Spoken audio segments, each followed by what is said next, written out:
Times are challenging as global conflicts intensify. The urgent need for multilateral peacekeeping is increasing. But those efforts now face some of the most serious challenges in nearly 8 decades. Since 1948, UN peacekeeping has seen mixed results, succeeding in some countries while failing in others. Yet many still believe that peacekeeping is the most legitimate as well as powerful tool in managing and preventing armed conflict. Yet could their biggest crisis now be the battle to remain relevant? That was the very question high-level delegations gathering in the German capital, Berlin, aimed to answer. The challenges facing peacekeeping today are impacting how member countries prioritize their activities. Peacekeeping is experiencing a time of great challenges, and that's everything from a fractured international system, the disagreements politically characterized in the Security Council, but in general, but also transnational threats once we're on the ground. And they have to deal with all of those at the same time while doing so in an increasingly tight resource environment. The slow pace and nature at which peacekeeping mandates are being ratified reflect global uncertainties and shifting regional dynamics. Meanwhile, the threats are evolving, both on the ground and online, emphasizing the need for advanced technology and training, all this while national budgets are being tightly squeezed. I believe urgent attention is needed in two main areas, which are capacity development and technology integration. We must invest in training peacekeepers to manage increasingly complex conflict environments and adopt in technologies like artificial intelligence to enhance operational efficiency.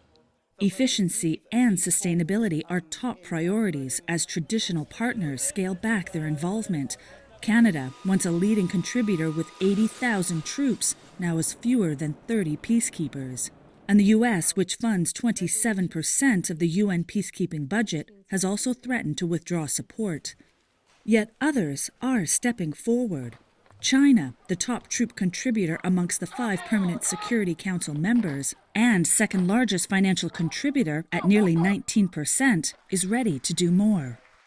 5常中派员最多的国家，联合国第2大维和摊款国，中方认真履行国际义务。到目前为止呢，我们近1800人在7个任务区履行使命，一贯及时的缴纳维和的摊款。我们在此呢也呼吁各国呢继续以实际行动，坚定地支持联合国的维和行动。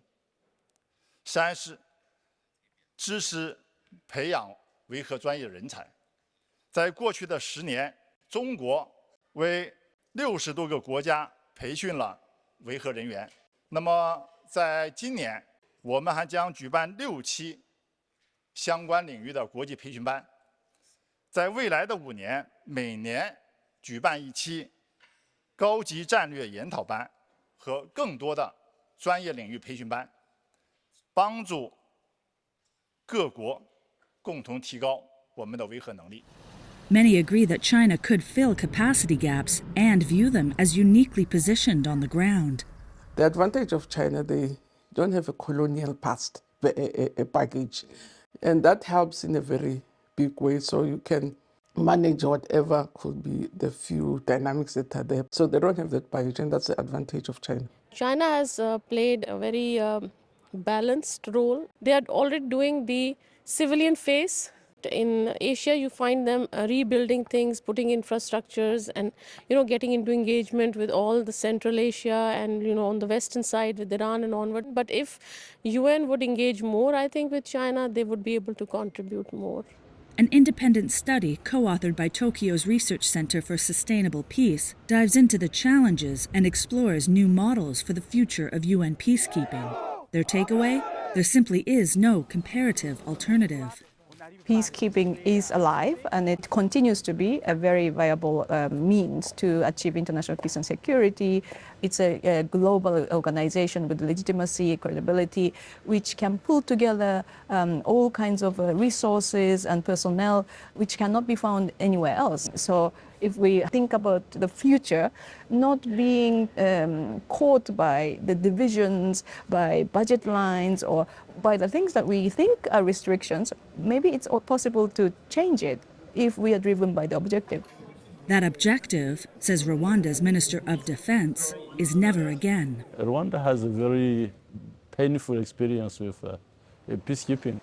The 1993 UN peacekeeping mission to Rwanda to monitor a peace accord between warring sides became one of the organization's darkest times.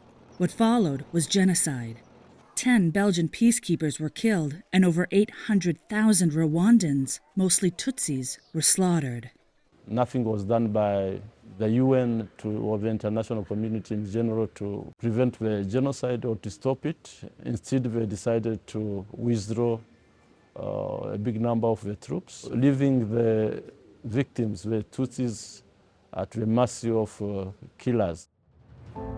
Yet today, the small African nation is among the top troop contributors with nearly 6,000 personnel across 5 African missions. We're committed to the never again. We don't wish to see what happened in Rwanda happen anywhere else on this world. That sentiment clearly resonates with many active nations who still view peacekeeping as relevant and peace itself as non-negotiable. It's a very costly exercise. Budgets are very low, but war is even more costly. So peace is a huge necessity. Natalie Carney for CGTN in Berlin.